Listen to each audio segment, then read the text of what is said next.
wabarakatuh. Mari kita buka mushaf Al-Quran. Kita lanjutkan surat At-Takatsur. Minggu yang lalu sudah selesai surat Al-Asr. Sekarang surat 102, surat At-Takatsur. Yang bawa smartphone bisa dibuka smartphone-nya. Yang bawa mushaf Quran bisa bawa mushaf Al-Quran. Yang selebihnya bisa mendengarkan kemudian menirukan. Kami baca per ayat. Bapak Ibu mendengarkan menirukan. A'udzu billahi minasyaitonir rajim. A'udzu billahi minasyaitonir rajim. Bismillahirrahmanirrahim. Bismillahirrahmanirrahim.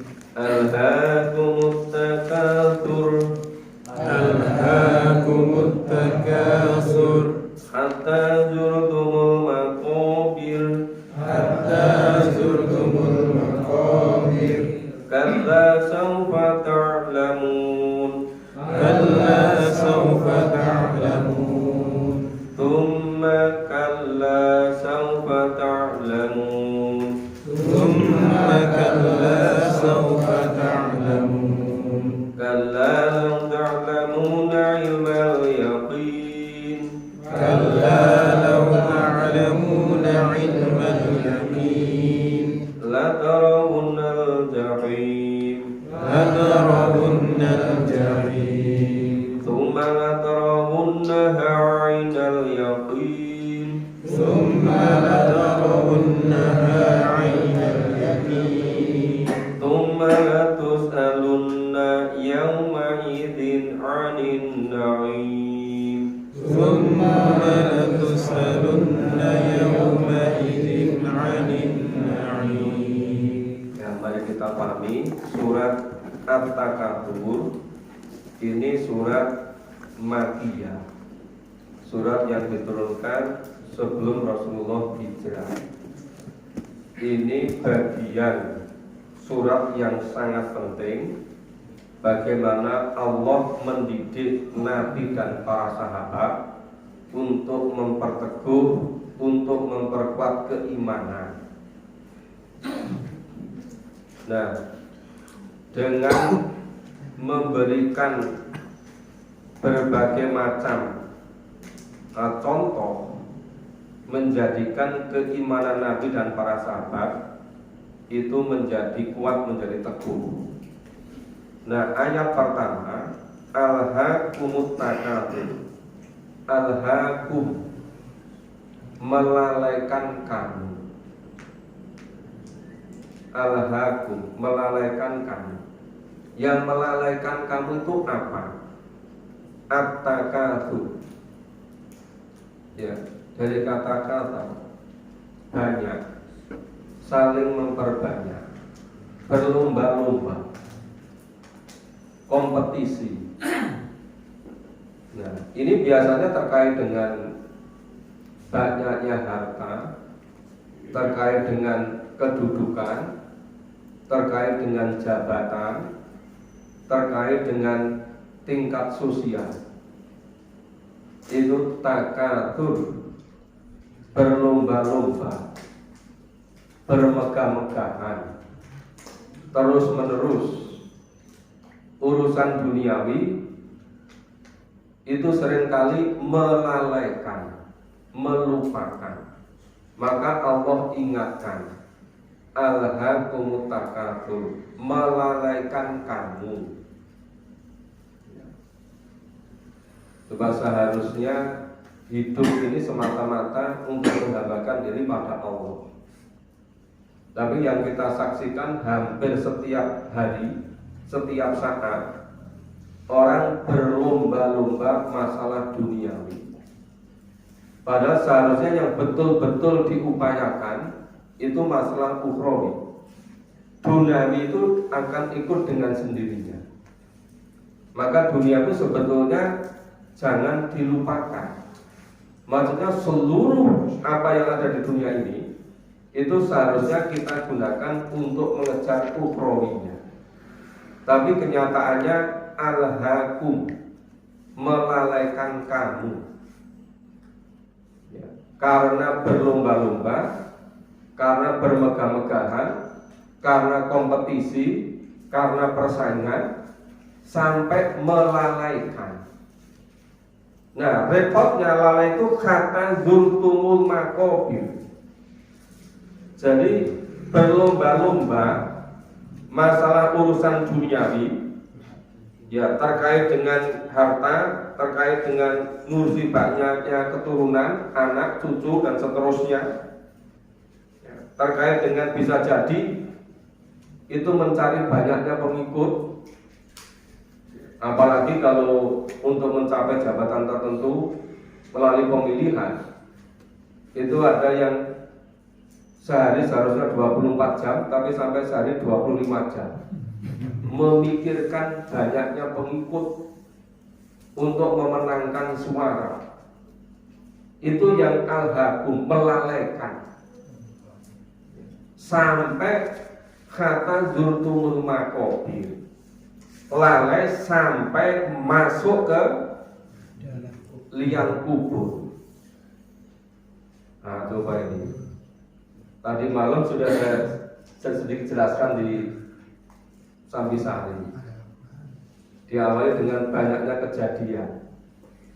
Ya, banyak dosen-dosen muda yang cerdas, ya, karena sudah berpendidikan doktor luar negeri, kemudian memiliki prospek yang sangat bagus, waktunya sibuk urusan terkait dengan tugas-tugas kampus untuk mengembangkan profesi karir terus menerus sampai pulang dari kerja itu meninggal di kereta. Nah, coba. Belum ada juga informasi dari dosen muda di Sulawesi Selatan juga begitu. Usia masih 30-an, 36, 35, 37. Katanya kecapean, sampai makannya tidak teratur, akhirnya meninggal. Padahal belum memahami bagaimana cara hidup di dunia. Sudah habis waktu hidup di dunia, sudah ganti alam ke alam kubur. Padahal seharusnya hidup ini pedomannya petunjuk Al-Quran. Seharusnya Al-Quran dipahami dulu keseluruhan, baru hidup beneran. Setelah itu baru nanti ganti alam. Jika sepenuhnya di akhirat itu mulai di alam kubur, itu tinggal kebahagiaan kesejahteraan. Tapi yang banyak terjadi, terbentuk oleh lingkungan, terbentuk oleh tradisi, terbentuk oleh budaya. Sejak kecil yang diupayakan cuma masalah duniawi, gengsi-gengsian sama teman, sama tetangga, sama sedulur, urusan duniawi. Tapi tidak mau memikirkan bagaimana cara hidup menurut tuntunan Allah dan Rasul. Akhirnya apa? Kata zurtumul makobir, lalai sampai masuk ke alam kubur. Ya, teringat ketika menjalankan sakaratul maut. Jadi ada flashback sekilas itu dan kembali ke depannya baru sadar. Tapi sudah tidak ada gunanya di situ. Sudah nggak ada waktu lagi. Nah, kala saufa ta'lamu, janganlah begitu, janganlah demikian. Kelak kamu akan mengetahui. Ya. Saufa akan atau kelak ta'lamu, mengetahui. Nanti apa? Akibatnya tadi, akibat orang yang alhaakum tadi melalaikan urusan takatur, ya, berlomba-lomba, saling kompetisi masalah duniawi, sampai masuk ke kubur, lupa nggak bagaimana menyiapkan besok hidup di akhirat. Nah, janganlah begitu. nanti kamu pasti akan mengetahui. Tsumma kala saufa ta'lamun.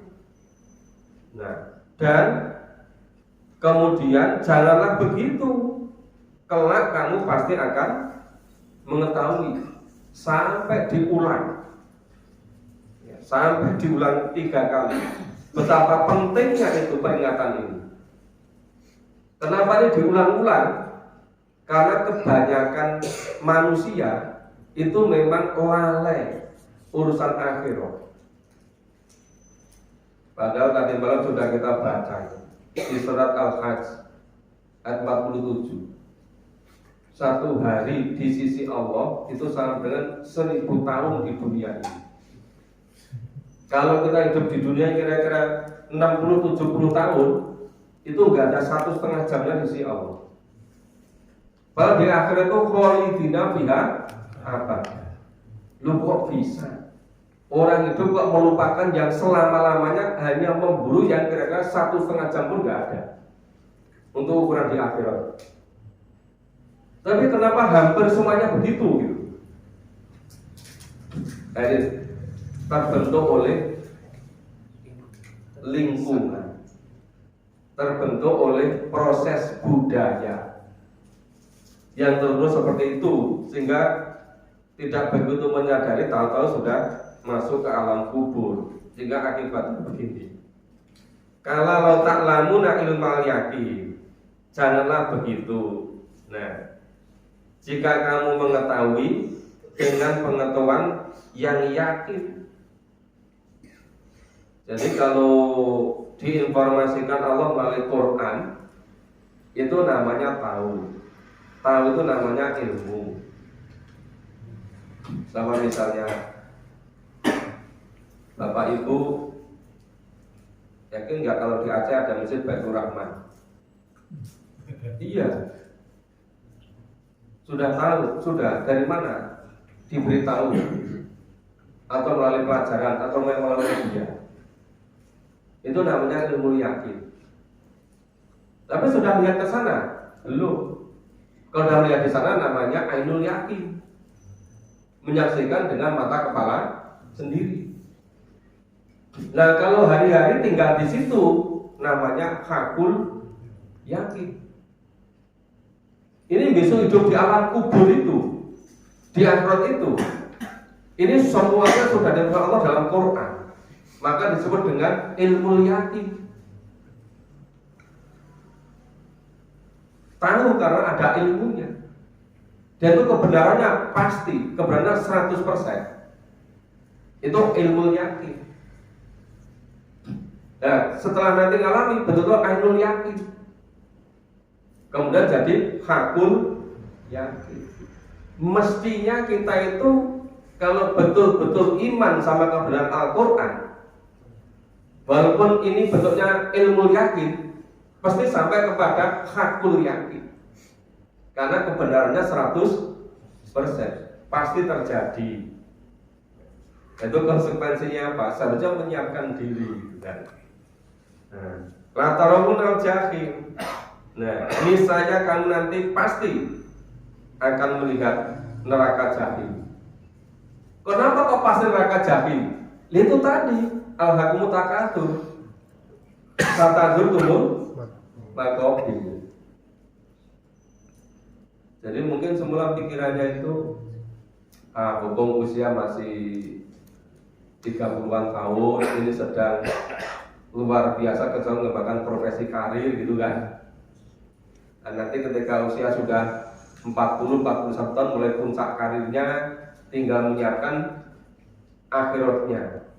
Ternyata usianya nggak nyampe 41 tahun, sudah kata zurtumul maqabir. Nah, terus gimana kalau begitu itu? Padahal udah nggak bisa lagi ada kesempatan beramal. Nah, ini peristiwa selalu terjadi setiap saat. Terjadi terus-menerus seperti itu. Nah, kapan kira-kira lingkungan tradisi itu bisa merubah generasi kita? Bahwa yang terpenting itu bagaimana hidup di dunia sesuai dengan tuntunan Allah dan Rasul. Itu dulu seharusnya. Sehingga hidup kita tuh betul-betul sesuai dengan Allah dan Rasul. Sewaktu-waktu Allah nimbali, udah betul-betul siap gitu. Nah ini terlupakan. Al-hakumut takatur, lalai, lengah gitu. Maka latarun al-jahil, sungguh nanti akan menyaksikan sendiri akibat dari al-hakum tadi yang melalaikan karena takatur. Tsumma lataruna ainal yakin. Nah, kemudian sungguh kamu akan melihatnya dengan ainul yakin, dengan mata kepala sendiri. Ya, nanti akan mengalami itu. Maka jadi ainul yakin. Nah, kemudian sumalatus aluna yauma idzin anin na'im. Kemudian pasti kamu akan ditanya pada hari itu anin na'im, tentang nikmat yang Allah berikan pada kita. Tapi ada juga loh sahabat itu yang mengatakan itu pada Rasulullah, ya Rasulullah, kalau saya ini kan nggak dapat nikmat apa-apa, harta juga nggak punya, kedudukan juga nggak punya. Nah, Rasulullah tanya, itu kulit kamu itu kena angin terasa nggak? Terasa, usul istikena. Nah itu nikmat itu. Nanti akan ditanya. Terus gimana gunakan untuk apa itu? Terus tanya, kamu bernapas enggak? Bernapas. Itu nikmat. Kamu dikasih udara, itu digunakan untuk apa? Nikmat itu.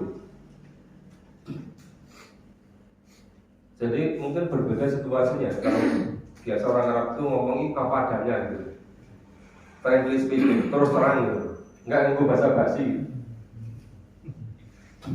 Itu Rasulullah jelaskannya juga begitu. Nah itu nanti diterusnya, coba sebelum kami bisa menggunakan mata, Allah sudah menciptakan mata lengkap pada dirimu. Sebelum kami bisa menggunakan telinga, sudah lengkap diciptakan telinga. Sudah indera yang lengkap dengan fungsi-fungsi serabut otak yang lengkap, neuron demikian rupa, dengan segala macam kecerdasannya, sistem yang ada pada dirimu, sistem yang pada alam semesta ini, itu semuanya nikmat. Itu nanti yang ditanya. Sumalatus aluna yauma idzin anin na'im. Sehari semalam 24 jam digunakan untuk apa? Umur sampai 60 tahun digunakan untuk apa? Sehat sekian tahun digunakan untuk apa? Allah menitipkan kekayaan pada kita untuk apa? Itu semua latus aluna yauma idzin anin na'im. Sampai sedetail-detailnya begitu. Nah, ini 8 ayat sudah selesai secara pemahaman ringkas dari surat At-Takatsur. Kalau ada di antara ibu bapak ada yang mau bertanya, silakan. Silakan Pak Gun. Ini yang saudara kan di ayat 6 dan 7.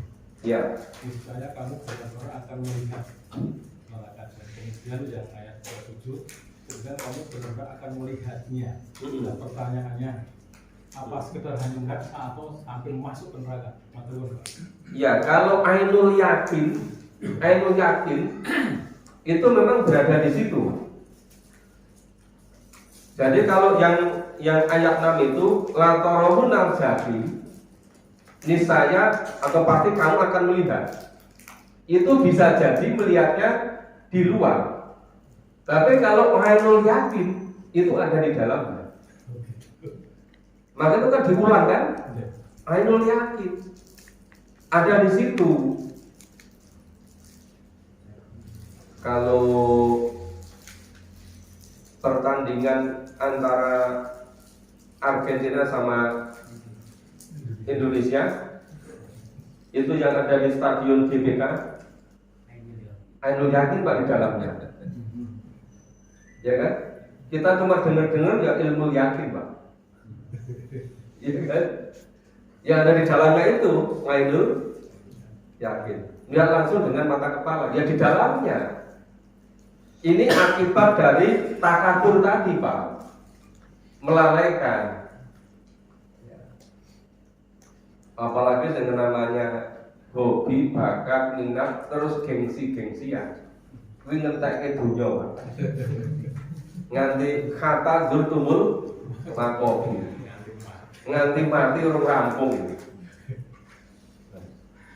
Itu kita semua terbentuk di alam era yang serba kapitalis, materialis, hedonis seperti ini, Pak.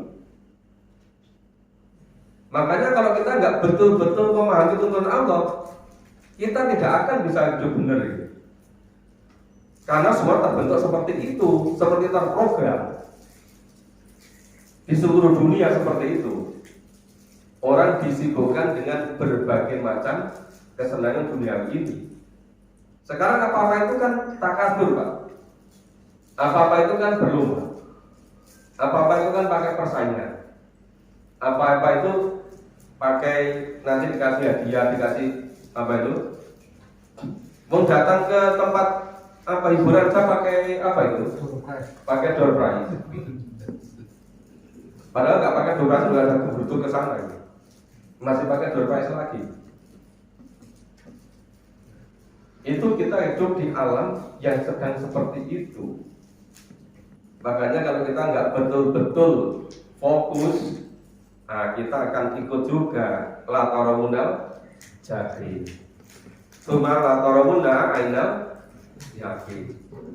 Begitu Pak Sul. Masih ada Bapak Ibu yang mau tanya?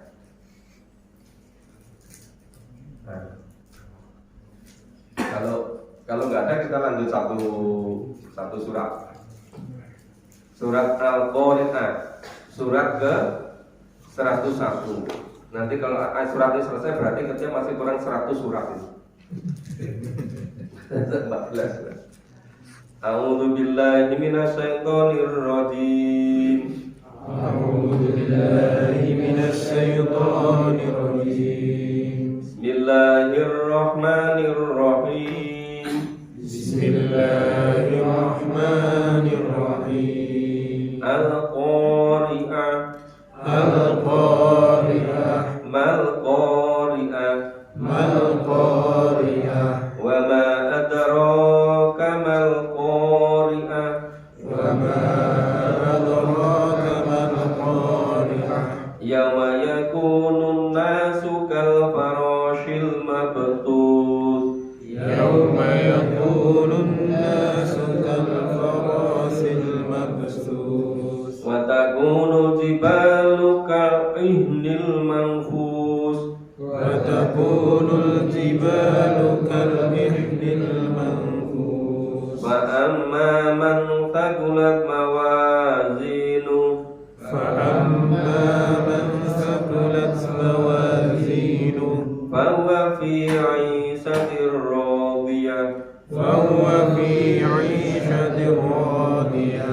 وأما من خفت موازينه وأما من خفت موازينه فأمه هاوية. فأمه هاوية. وما أدراك ما هي. وما أدراك ما هي. نار حامية. نار حامية. Orang-orang kafir Quraisy itu tetap belum percaya kalau ada kehidupan setelah mati, kalau ada kiamat, kalau kemudian ada yaumil ba'ats, kalau ada kehidupan besok di akhirat. Maka untuk meyakinkan Allah mendidik Nabi dan para sahabat supaya mereka betul-betul kuat keimanannya,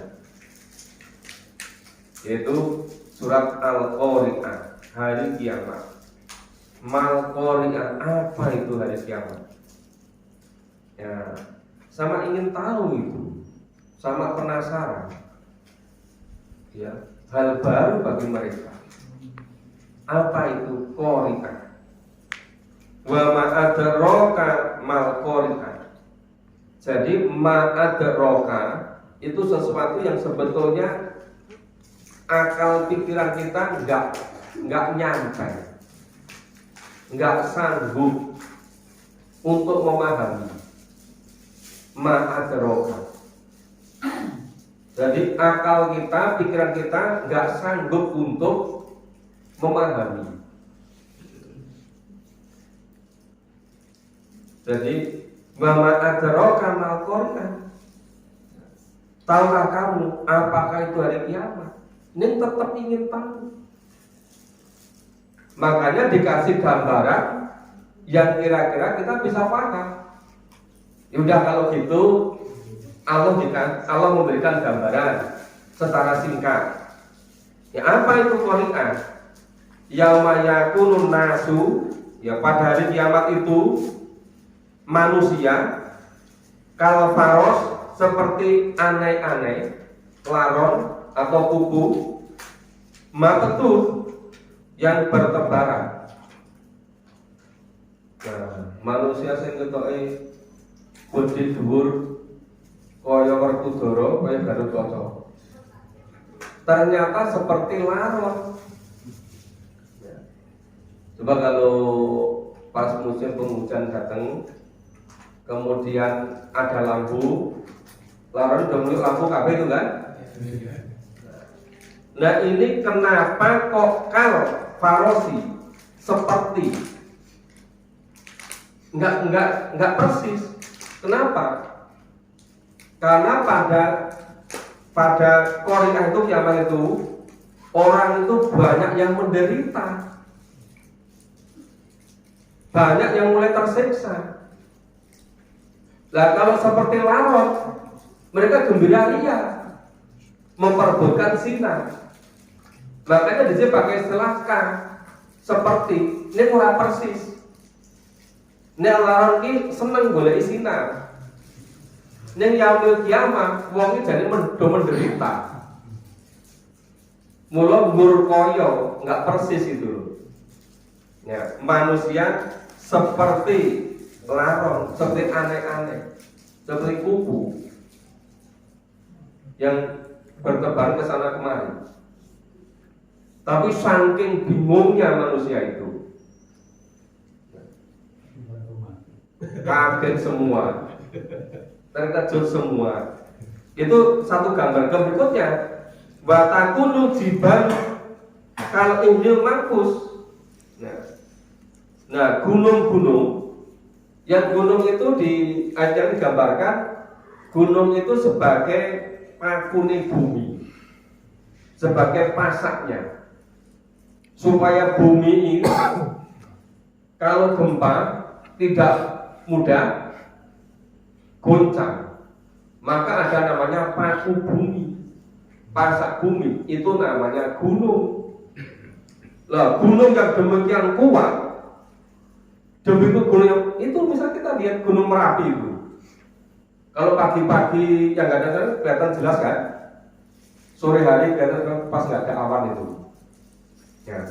Itu gunung itu kalau Injil Markus seperti Injil itu ada yang memahami kapas, ada yang bulu yang kecil-kecil, bulu yang bisa tertebaran itu. Nah, Markus yang berhamburan. Nah, jadi gunung itu bagaikan kapas yang warna-warni, bertebaran saling tabrakan satu dengan yang lain. Itu ada Gunung Merapi. Oh, ternyata isinya adalah kawah warnanya kemerahan. Ada yang gunungnya Gunung Kapur, warnanya putih. Ada gunungnya ternyata isinya dari pasir, ada batu, ada uranium, ada nikel. Itu warna-warni, itu bertebaran seperti kaku. Loh, kalau gunung sebesar Merapi seperti Kapuk, terus kita manusia seperti apa? Nah, maka tadi katakan ma'adara itu jadi akal manusia nggak sanggup memahami. Cuma dikasih contoh yang mudah. Yang terjadi jauh lebih dahsyat lagi. Makanya ini Allah masih kesempatan kasih pada kita. Hidup ini betul-betul kita manfaatkan. Mulai kita fokus, mulai kita mengkhususkan waktu, kesempatan, supaya nanti yaumul qiyamah itu kita tidak kosong, kita tidak menderita, karena kita sudah menyiapkan ketika di dunia ini. Gitu. Kalau kita nggak nyiapkan, kalau gunung aja seperti apa ya, seperti kapas yang dihembuskan pun berterbangan. Terus kita manusia sangat kecil dibandingkan dengan gunung. Pas tahun 2010 Gunung Merapi meletus dari dahsyat kan? Ada batu yang besar sekali sampai di jalan Magelang itu kan? Gue sing junjung sapa sama Merapi kan? Jalan Magelang. Iya kan? Pas dulu habis tsunami di Aceh itu, saya beberapa kali ke sana diajak keliling. Loh, kapal besar sekali sampai pindah di daratan. Terus dijadikan monumen di situ. Membalikan kalau lagi juga sudah sulit kan? Coba gitu. Loh, kapal yang besarnya aja bisa terbang sampai ke situ. Dan terus manusia seperti apa? Dulu mendengar cerita katanya terjadinya Danau Toba itu kan tuh dulu bukit. Karena meletusnya itu pisah dari danau sampai letusnya sampai ujung ke kutub utara sana, terbawa oleh angin. Bapak Ibu pernah lihat Andi Sambisari kan? Itu dalamnya dari sawah sebelah itu ke bawahnya berapa meter? Berapa meter itu? 6 meter ada nggak? Ada lebih ya. Lu kira-kira dulu itu Merapi meletus yang lahannya ke selatan, nutup kabeh itu loh. Nggak tahu tahun 1800 berapa. Itu baru satu gunung loh. Padahal ini bahasanya gunung-gunung, ya kan? Kalau ini manfus. Nah, saya gambaran rong ayat ini bisa so gambarnya urung gitu loh. Ketika selamu takkan, ini jadi apa kali so gatuk pikiranmu. Ini gak ada kapan ngerti, sama apa main contoh sidik gitu loh. Iya kan? Itu cara gampangnya begitu gitu tuh. Pak Amal takut mawazinu, adapun orang-orang yang berat timbangan amal baiknya, bahwa fi isati rohiyah. Nah, hidupnya itu selalu dalam kesenangan kepuasan. Nah, itu tadi kenapa bisa takulah mawazinu? Karena hidupnya sesuai dengan tuntunan Allah dan Rasul. Lo saat ini urip wis suwe lali rong nyinau tuntunan urip terus piye gitu kan? Ngerti kan baca kata judul makobi. Nah, karena Pak Wale hanya berlomba-lomba masalah duniawi gitu, tapi nggak fokus niatkan di akhiratnya. Jadi fa'an maman takwat mawan sinu ada orang yang timbangan kebahagiaan lebih berat, bahwa fi isati rodiyah, maka hidupnya itu penuh dengan kesenangan, penuh dengan kepuasan. Wa amaman khofat mawan sinu sebaliknya, dan apa orang-orang yang timbangan amal baiknya itu sedikit, lebih ringan, fa ummuhu hawiyah. Ummu itu sebenarnya yang dituju. Kenapa ibu disebut ummu? Itu yang dituju oleh anak-anaknya. Ummu. Nah, maka fa ummu hawiyah, maka tempat mereka menuju itu ke Hawiyah, ke neraka Hawiyah. Wa ma adraka ma hiya. Nah, kepengen ngerti juga apa kuwi Hawiyah itu. Jadi yang digambarkan suka banyak ayat. Minggur dia memudahkan di ayat yang lain. Jadi dijelaskan sama satu ayat, narun Hawiyah. Jadi Hawiyah ini, neraka Hawiyah ini adalah api yang sangat panas. Ya. Itu di atas bergerak digambarkan bagaimana apinya itu ditutup, kemudian dibikin tinggi supaya panasnya enggak mencar kemana-mana, supaya melumpur gitu kan. Nah, kita emang ngobong gamping ini nurun iki, Gusti Allah gawe neraka iki. Supaya gene melumpur mau ditutup. Nek ngobong apa itu botol iki supaya ora bocor gitu kan. Katanya bocor iso mateng gitu. Itu ilmunya sama Quran gitu. Ya, itu sekedar contoh gampang ki ngono kuwi lho. Gambarannya neraka. Sekedar biar kita itu bisa ngerti. Tapi hakikat sebenarnya jauh lebih dasar dari itu. Jauh lebih mengerikan dibandingkan itu gitu. Nah, ini surat Al-Qari'ah sudah selesai 11 ayat. Kalau ada yang mau bertanya silahkan. Monggo, yang mau bertanya. Apa kira-kira si dowani meneh urip tak karepe dhewe-dhewe gitu. Lah nek dora belum nyinau Quran mereka nggak ngerti, mereka semuanya ya wajar nggak pernah nyinau Quran. Ya kita sudah nyinau Quran, kita harus betul-betul fokus. Hidup dunia ini nggak lama, cuma sebentar. Coba itu paling nyampe di dunia usia kita berapa? Antara 60 sampai 70 tahun. Masa nanti kenikmatannya di kuburan itu bisa jutaan tahun. Yang akhirat di surga kholidina fiha abada. Ini ngomong kok berlali.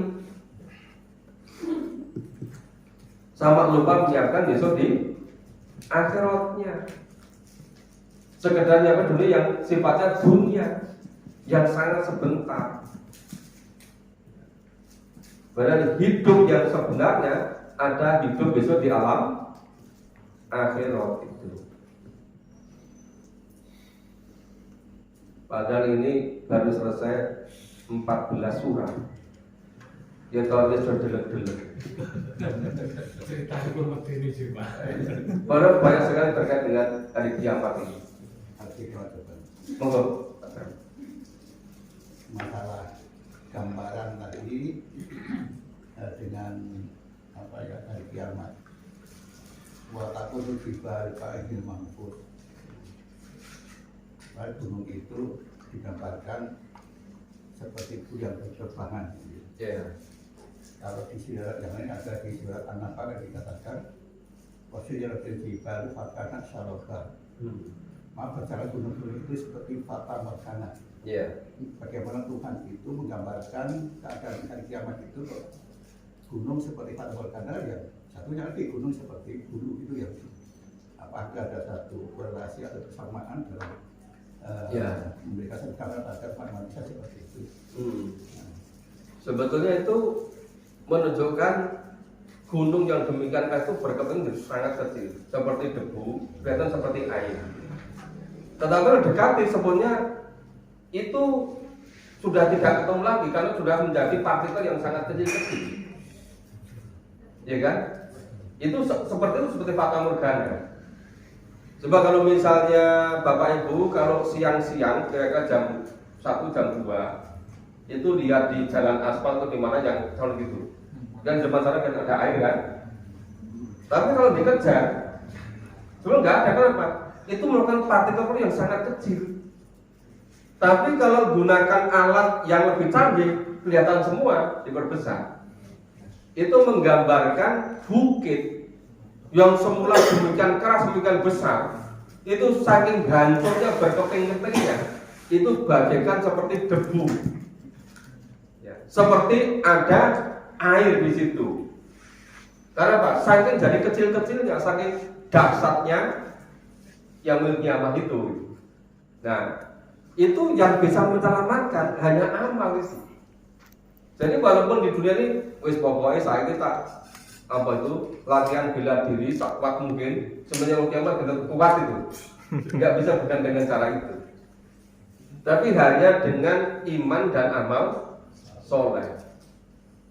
Jadi bukan dengan cara gen koyo Gadut Kaca utawa gen koyo Antasena, kok gen Gadut Kaca iso mabur, dan Antasena ben iso ambles. Itu kan cerita di wayang. Besok yaumul kiamah itu nggak ada lagi yang tempat terbang, yang tempat ambles itu. Semuanya sudah hancur lebur berantakan semua. Jadi itu gambaran yang kira-kira mudah ditangkap oleh kita manusia. Ini Pak. Enggak. Karena dalam ayat tadi kan disebutkan fa'amma man taqulat mawazinu. Yang satunya wa amma man khaffat mawazinu. Apa ada kekhususan bagi orang yang mungkin amalnya baik, ya memandang itu mungkin jelas gitu. Tapi bagi amal yang tadi khaffat karena ringan timbangannya itu mungkin akan berpengaruh dengan masalah pandangan. Apa itu ada kaitannya seperti itu juga tidak? Kan yang namanya yaumul kiamah itu orang itu bisa hilang kesadaran, bisa hilang keseimbangan. Apalagi yaumul kiamah. Baru kebakaran aja saking ributnya katanya itu membawa anaknya yang bayi, setelah sampai sana ternyata guling yang dibawa itu kan. Itu kan saking bingungnya itu kan, mau menyelamatkan anaknya. Lalu iki anaknya dikekang kok orang nangis, jadi tiba-tiba guling sedoyo itu, anaknya terbakar di dalam. Itu baru kebakaran di dunia, apalagi yaumil kiamah. Orang saking bingung semua. Nah, yang bisa menyelamatkan itu hanya karena iman dan amal soleh. Bapak Ibu kalau sering di suatu tempat situasinya sama, tapi ada yang menggigil katanya luar biasa dinginnya, yang lain biasa-biasa. Ada yang merasakan ini kok panas sekali. Sebetulnya yang membedakan itu kondisi mikrosistem yang ada pada dirinya terganggu. Itu mempengaruhi sekali. Jadi pada yaumul kiamah itu nanti, selain situ kondisi yang dasar seperti itu, juga ditentukan oleh masing-masing kondisi orangnya gitu loh. Ya silakan. Sementara gitu dulu Pak Dr. Monggo Pak Dr. Saya pernah dengar cerita kalau nanti pada suatu hari kiamat besar, kiamat kubur itu orang Islam yang beriman katanya sudah tidak ada lagi karena sudah dimatikan dengan apa yang jadi pas terjadi hari kiamat kubur itu semuanya orang yang tidak beriman semua Pak. Tapi kalau di ini digambarkan yang beriman akan mendapatkan anugerah itu gimana penjelasannya? Ya. Ini yang namanya disebut berikutnya fa'amma man taqwa ma'ajinu. Itu sebetulnya bisa setelah terjadi yaumil kiamah, kemudian dibangkitkan lagi semua yaumil ba'ats. Kemudian namanya ada mizan, ada hisab itu. Nah, yang timbangannya hanya lebih banyak, itulah dia masuk surga. Yang amalnya lebih sedikit, dia masuk ke neraka. Cuma ini karena ringkasnya. Tapi kalau diuraikan di jalan terakhir, bisa pandang seperti itu, Pak. Jadi itu tidak semata menggambarkan keadaan yaumil kiamah, tapi menggambarkan bagaimana perjalanan nanti. Itu bisa seperti itu, makna secara ringkas. Jadi mengetahui bahwa ini yang sakulat mawazinu, khofat mawazinu itu kan setelah dilakukan di yaumil mizan, setelah di yaumil hisab. Jadi ini tidak sekaligus terjadi pada ketika yaumil kiamat, tetapi setelah itu. Cuma ini kan yang namanya Al-Quran itu bukan karya ilmiah seperti buatan orang. Jadi Al-Quran itu adalah kitab pedoman hidup. Ketika hidup ini dikandani urung mapan-mapan, ya diulang-ulang gitu loh. Padha karo wong tua ngandani anake.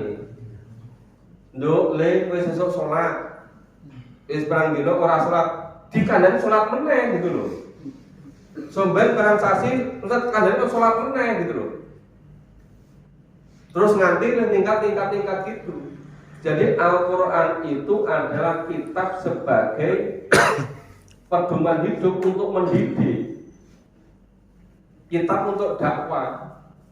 Berbeda dengan tulisan mahasiswa nek nulis skripsi, mahasiswa master tesis atau dokter nulis disertasi, orang itu diulang-ulang, kudu runtut. Quran ini bukan seperti itu. Quran ini adalah untuk mendidik supaya jadi ngikutin Allah dan Rasul. Makanya nek perlu diulang, ya diulang. Maka perulangan-perulangan itu sifatnya bisa memperkuat begitu. Nah makanya hampir semua ayat yang turun ketika periode Mekah, ayat Makkiyah itu hampir semuanya terkait dengan keimanan. Karena betul-betul itu yang sangat menentukan. Dan cuma repotnya kan Islam zaman sekarang itu jarang-jarang sing nekuni ayat-ayat ini dipahami, ayat Makkiyah ini. Biasanya mulai sampai SD, SMP, SMA, bukan tinggi, pokoknya langsung fikihnya gitu loh. Maka akhirnya apa? Nggak kokoh, nggak kuat. Seakan Islam itu hanya formalitas saja. Kenapa? Karena akarnya belum kuat, jiwanya, rohnya belum betul-betul terwujud gitu. Makanya lain kan kalau sering memahami bareng-bareng dengan yang sesekali pasti berbeda, Pak. Itu sahabat-sahabatnya belum sama-sama sahabat, tapi yang hari-hari bersama Rasulullah itu sangat berbeda dengan yang sesekali.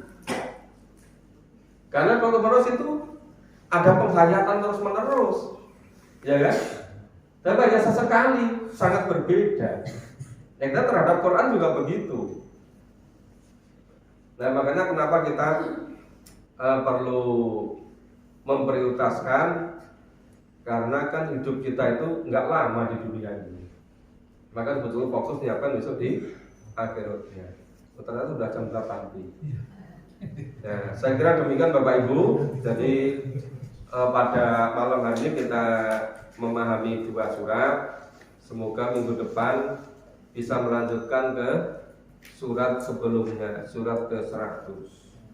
Semoga bermanfaat. Semoga Allah masih memberikan kesempatan pada kita untuk memahami apa yang dituntunkan dan mengamalkan dan membiasakan, sehingga hidup kita betul-betul hidup yang secara Qur'ani, sehingga pribadi kita menjadi pribadi yang Qur'ani.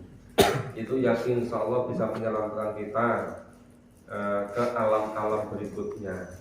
Semoga bermanfaat. Mohon maaf kalau ada kurang dan salahnya. Assalamualaikum warahmatullahi wabarakatuh.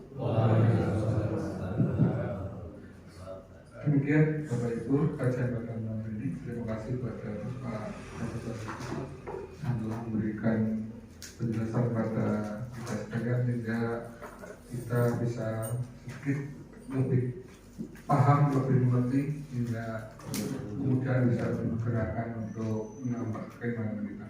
Dan mungkin kepada Bapak Ibu, mohon dakwah kita ini tidak mungkin akan bisa menyebar, bisa berkembang seandainya tidak ada peran aktif dari Bapak Ibu sekalian.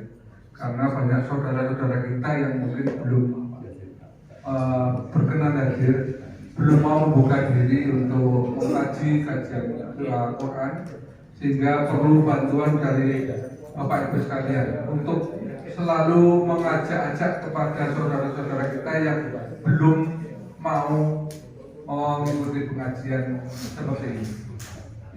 Jadi inilah kenapa Allah memberikan mengajak untuk berdakwah. Kita menyampaikan walaupun hanya satu ayat. Jadi Bapak Ibu berkewajiban juga untuk berdakwah, mengajak kepada saudara-saudara kita yang belum bisa hadir untuk bisa mengikuti kajian seperti ini. Mudah-mudahan ke depan pengajian yang akan datang semakin kaya, semakin banyak yang hadir, sehingga kehidupan bermasyarakat kita juga semakin islami. Demikian Bapak Ibu, marilah kajian pada malam hari ini kita tutup dengan bacaan tahmid. Alhamdulillah. Dari saya banyak kata dan tidak kurang seluruh masalah mohon maaf yang bertengah. Bila taufiq wal hidayah. Assalamualaikum warahmatullahi wabarakatuh.